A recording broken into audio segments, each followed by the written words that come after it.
تجوید کے اندر ہمارا سبق ہے ملتی جلتی آوازوں والے حرف تا طا یہ پڑھ لیے ہیں، کاف قاف یہ بھی ہم نے پڑھ لیے ہیں۔ آگے ہے ہا اور ہا، ہا اور ہا۔ ہا جو ہے یہ حلق کے سب سے نچلے حصے سے ادا ہوتا ہے، ہا موٹا کر کے، اور ہا جو ہے یہ حلق کے درمیان والے حصے سے ادا ہوتا ہے، ہا ہا موٹا کر کے، ہا گلے سے آواز سانس کی نکال کے، ہا۔ تا طا کاف قاف یہ پڑھ لیے ہیں، اس کے بھی ساتھ پڑھیں گے۔ زبان کا اندازہ لگائیں، زبان کی نوک اوپر والے دو دانتوں کی جڑ کے ساتھ اور زبان کا پچھلا حصہ جو ہے وہ نیچے رکھیں گے، تا، اور زبان کا پچھلا حصہ اوپر اٹھائیں گے اور زبان کی نوک وہ دانتوں کی جڑ کے ساتھ لگائیں گے، قا۔ زبان کا پچھلا حصہ جو ہے وہ تالو کے شروع میں لگائیں گے، کاف بریک کر کے، اور زبان کا پچھلا حصہ جو ہے وہ تالو سے تھوڑا سا اور پیچھے لے کے جائیں گے، قاف موٹا کر کے۔ اور ہا جو ہے یہ موٹا ہے گول، اس کی سانس کی آواز کے بغیر، ہا دھمک کے ساتھ، اور اس کو سانس کی آواز کے ساتھ، ہا۔ کے اندر ہم نے سورہ فاتحہ کے 6 نام پڑھ لیے ہیں، ام الکتاب اور ام القرآن ساتھ ملا کے۔ وہ پچھلے سبق کے اندر ہم نے پڑھا تھا کہ سورہ فاتحہ کے ساتھ دم بھی کر لیا جاتا ہے، اور دم کے بعد بندہ اجرت بھی لے لے تو اس میں کوئی حرج نہیں ہے، حلال ہے۔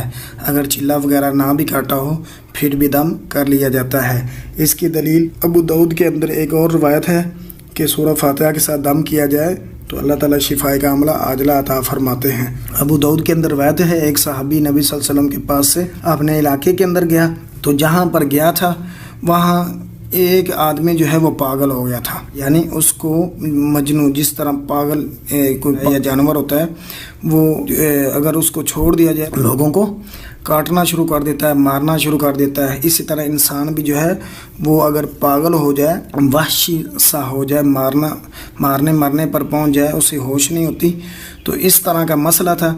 اس کو اس کے گھر والوں نے زنجیروں کے ساتھ، سنگلوں کے ساتھ جو ہے وہ باندھا ہوا تھا۔ تو جو صحابی نبی صلی اللہ علیہ وسلم کے پاس سے آیا تھا، اس علاقے سے آیا تھا اپنے علاقے میں، تو وہ مریض کے گھر والے کہتے تھے کہ یار تو وہاں سے آیا ہے، تو اللہ کے نبی صلی اللہ علیہ وسلم جو ہیں وہ خیر لے کر آئے ہیں، تو اس پر کچھ پڑھ کے پھونک دے، یہ بڑا بیمار ہے، ہم بڑے پریشان ہیں۔ تو اتنے پریشان کہ ہم نے زنجیروں کے ساتھ اس کو باندھا ہوا ہے، کہیں کسی کو نقصان نہ پہنچا دے۔ یہ ابو داؤد کی روایت ہے۔ تو اس نے سورۃ الفاتحہ، فاتحۃ الکتاب جو سورت ہے، اس کے ساتھ دم کیا، اور دم کیا تو وہ بندہ صحیح ہو گیا۔ جس کو زنجیروں کے ساتھ باندھا تھا وہ صحیح ہو گیا، صحت مند ہو گیا۔ کس کے ساتھ؟ سورہ فاتحہ کا دم کیا، نہ چلا، کچھ بھی نہیں کاٹا، صرف سورہ فاتحہ پڑھی، سورہ فاتحہ پڑھی، وہ صحیح ہو گیا۔ تو ان لوگوں نے خوش ہو گئے۔ پچھلی روایت کے بخاری مسلم کے اندر جو ہے وہ انہوں نے 30 بکریاں دی تھیں۔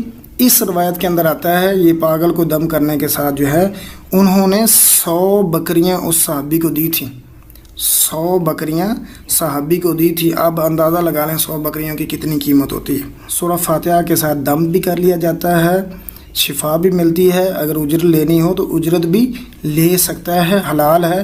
اسے حرام کہنے والے جو ہیں وہ غلط ہے، کیونکہ اللہ کے نبی صلی اللہ علیہ وسلم نے جب یہ کہا گیا، پوچھا گیا پچھلی روایت کے اندر کہ اس نے 30 بکریاں لے لی ہیں دم کے ساتھ، قرآن پڑھانے کے ساتھ، تو اللہ کے نبی صلی اللہ علیہ وسلم نے کہا کہ جس سے تم سب سے زیادہ اجرت لے سکتے ہو نا وہ قرآن ہے، یہ کتاب قرآن ہے، اس سے تم سب سے زیادہ اجرت لے سکتے ہو۔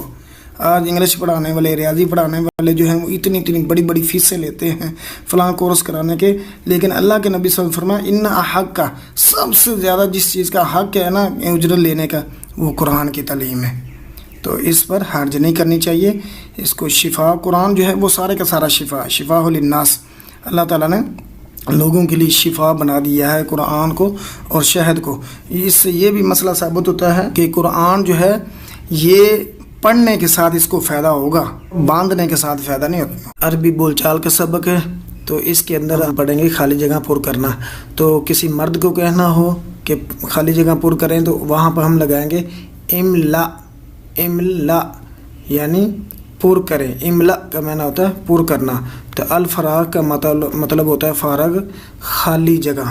الفراغ خالی جگہ. املا الفراغ خالی جگہ پر کریں. تو حاضی ہی ہے یہ لگا کے تو یہاں پہ آپ نے ان میں سے کوئی چیز بھی لگا دینی ہے جو اوپر آپ نے پڑھی ہے, یعنی مونس لگا دینی. کوئی بھی مونس ہو جس کے آخر میں تا گول ہو. ان سب کے شروع میں جہاں پر آخر میں تا گول والا اسم آ رہا ہے یعنی یہ آ رہی ہے تو آپ نے اس کے شروع میں اگر مذکر ہے تو مذکر کی حاضہ لگانی ہے, اگر مونس ہے تو حاضی ہی لگا کے آپ نے مکمل کر دینا ہے. آگے یہ بھی ہے املا الفراغ خالی جگہ پر کریں. یہاں پر خریطتن خالی جگہ خریطتن مطلب نقشہ, تو یہ مونس ہے تو اس کے شروع میں اشارہ کون سا آئے گا, حاضہ آئے گا یا حاضی ہی آئے گا. آپ نے یہاں پر لکھ دینا حاضہ یا حاضی ہی میں سے, تو ترجمہ ہو جائے گا یہ نقشہ ہے. اسی طرح یہ مونس کی نشانی ہے تو اس کے شروع میں خالی جگہ آپ نے حاضہ لگانا ہے یا حاضی لگانا, یہ آپ نے فیصلہ کرنا ہے. تو یہاں تک ہمارا سبق ہو جائے گا. عقیدے کا سبق جس کے اندر ہم پڑھ رہے ہیں توحید کی قسمیں اور فائدے. سوال ہے کہ اللہ نے رسولوں نبیوں کو کس لیے دنیا میں بھیجا ہے. تو جواب, اللہ نے نبیوں رسولوں کو اپنی عبادت کی طرف دعوت دینے کے لیے اور شرک سے روکنے کے لیے بھیجا. قرآن کی دلیل ہم نے پڑھ لی ہے, وَلَقَدْ بَعَثْنَا فِي كُلِّ أُمَّةٍ رَسُولًا أَنِ اعْبُدُوا اللَّهَ وَاجْتَنِبُوا الطَّاغُوتَ. تو آگے اس کی دلیل حدیث کے اندر موجود ہے. صحیح بخاری کی حدیث ہے, صحیح بخاری کی حدیث ہے کہ نبی کوئی الگ دعوت لے کے نہیں آئے. یہ نہیں ہے کہ ابراہیم علیہ السلام الگ دعوت لے کے آئے, موسیٰ علیہ السلام الگ دعوت لے کے آئے, عیسیٰ اور محمد رسول اللہ صلی اللہ علیہ وسلم الگ دعوت لے کر آئے. تمام نبیوں کو اللہ تعالیٰ نے ایک ہی مقصد دے کے بھیجا ہے کہ اللہ کی عبادت کرنی اور شیطان سے بچنا ہے, طاغوت شرک سے بچنا ہے. اللہ کے رسول صلی اللہ علیہ وسلم نے فرمایا صحیح بخاری کی حدیث ہے, الانبیاء اخوتن, الانبیاء اخوتن, صحیح بخاری کی حدیث ہے, ودینہم واحد, ودینہم واحد, انبیاء سارے کے سارے آپس میں بھائی بھائی ہیں. ودینہم, اور ان کا دین, واحد ایک ہے. نبی سارے کے سارے آپس میں بھائی ہیں. یہ رسول کی حدیث ہے.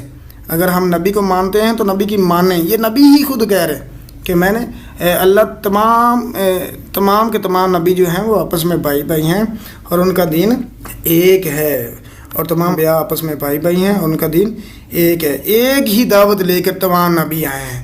دعوت کیا ہے کہ ان اعبدوا اللہ واجتنبوا الطاغوت, اللہ کی عبادت کرنی ہے اور شیطان سے بچنا ہے, شرک سے بچنا ہے.